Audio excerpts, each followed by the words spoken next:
What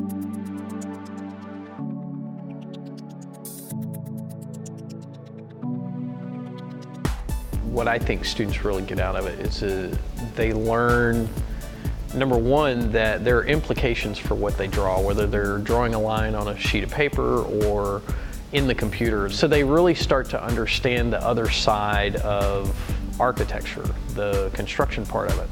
And I think that's a good growth opportunity for them. For us, what we're really interested in is providing that actual technical experience, but then also balancing it against the rest of the curriculum. And what I mean by that is we're not here to say that this is the only way to educate students, and we're not here to say that this is replacing the things that are done in other design studios or other classes.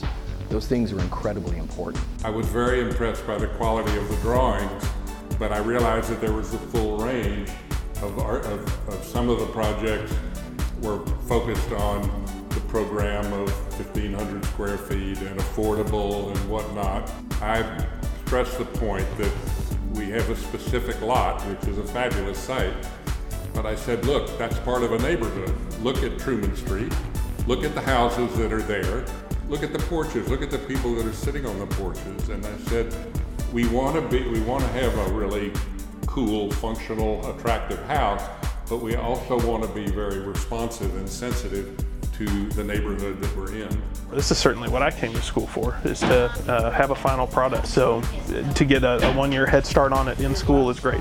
You know, in design school, you don't get to see how things are actually constructed, and to know that some decisions you make on paper, like how they're gonna actually happen in real life, is really rewarding, because a lot of architects don't necessarily know that. Personally, it was a bit of a learning curve to understand how to use all these tools and how to actually build something.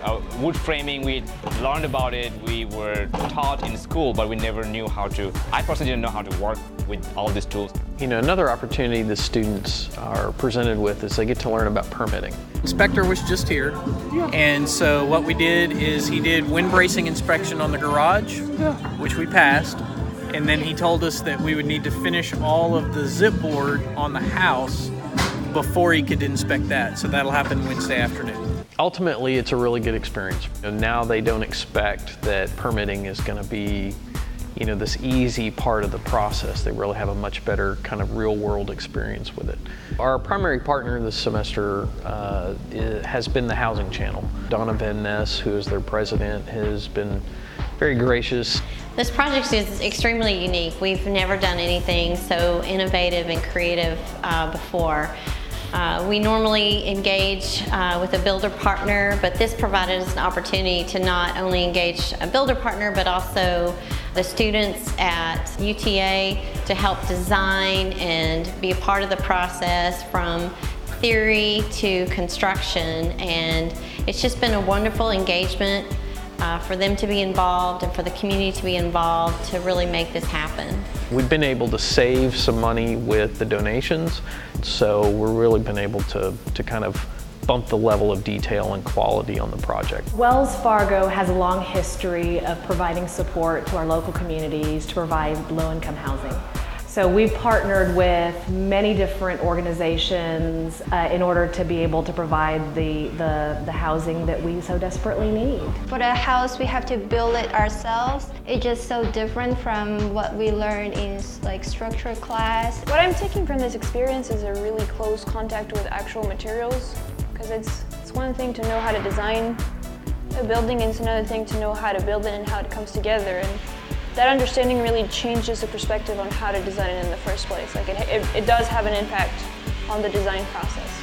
I would say this is a great opportunity, and anyone who's able to join this experience to really just take it all in. The fact that we're doing it on our own as opposed to just watching someone else do it, you know, that's amazing.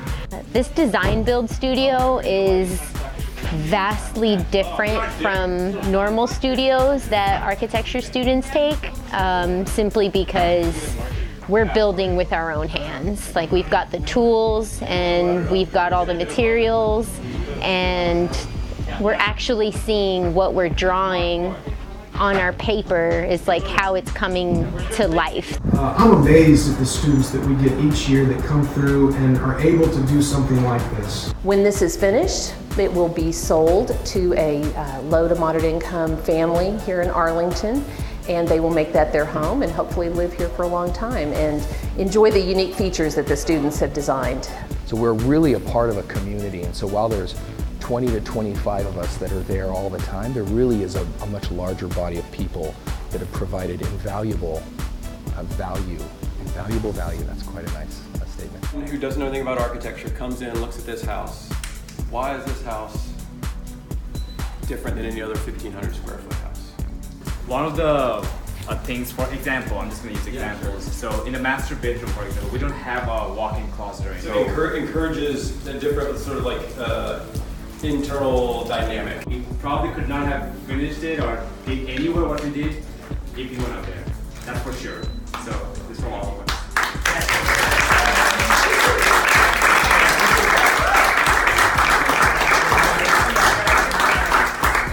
I guess we like Josh too. Brad McCorkle did a wonderful job in coordinating the students coming over here and working.